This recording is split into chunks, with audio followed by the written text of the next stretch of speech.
Hey everybody, it's Michael coming to you on video. Just wanted to make a quick video for you because I like to do this sometimes. You know, a lot of times if you're just reading through modules, it gets kind of dull and whatever, and like, what's Fortunato talking about here?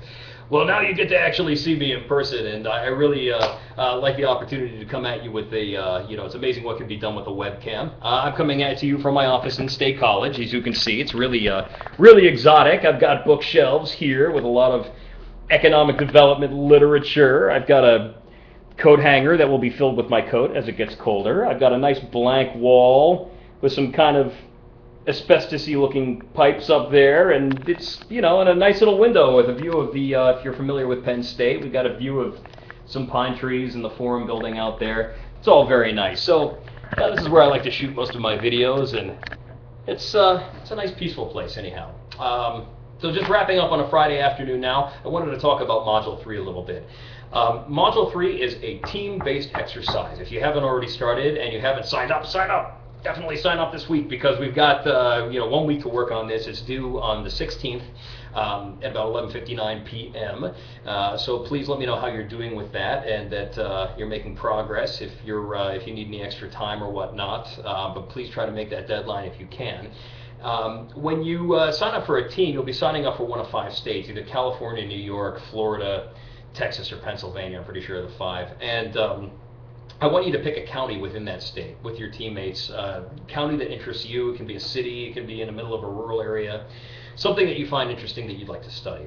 And of course, you're going to be looking at population changes based on census data. So you're going to be looking at how things have changed within the population from 2000 and the 2000 census, all the way through the 2006 to 2010, what's called a 5-year American Community Survey. And that's basically it's estimates based on 5 sort of mini censuses that go out every single year to a smaller sample of individuals. So we can use those to kind of estimate what's going on with the population of a lot of places. The directions are pretty straightforward. If you do have any questions, feel free to contact me. I'll be happy to walk you through them. But generally speaking, the information's all out there on the census website. And once you sign up with your teammates, you're going to notice that there are, on the same page that you signed up, there are going to be 3 links underneath each state. One looking at racial composition, one looking at income and how that's changed, and also one looking at educational attainment as well. And as you're going through and taking a look at these changes and how the composition is changing, I want you to think about some of the things we've been discussing in sustainability. Well, what for specifically? We've been talking about people, planets, profit, right? Well, population change really deals mostly with people, but obviously if there are changes in the population, there's also going to be changes in the environment, and there's also going to be changes in the financial situation as well, and what's going on in the local society and how they finance the local society.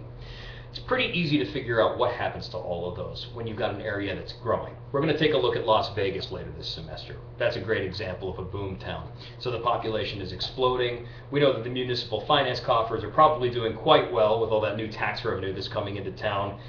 There's a lot of growth in the area, a lot of private sector activity, probably a lot of job growth, which is also driving the population growth. Fantastic.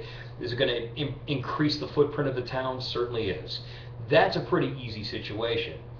What happens when the population isn't necessarily growing, though? What if it's staying relatively the same? Or what if it's actually declining?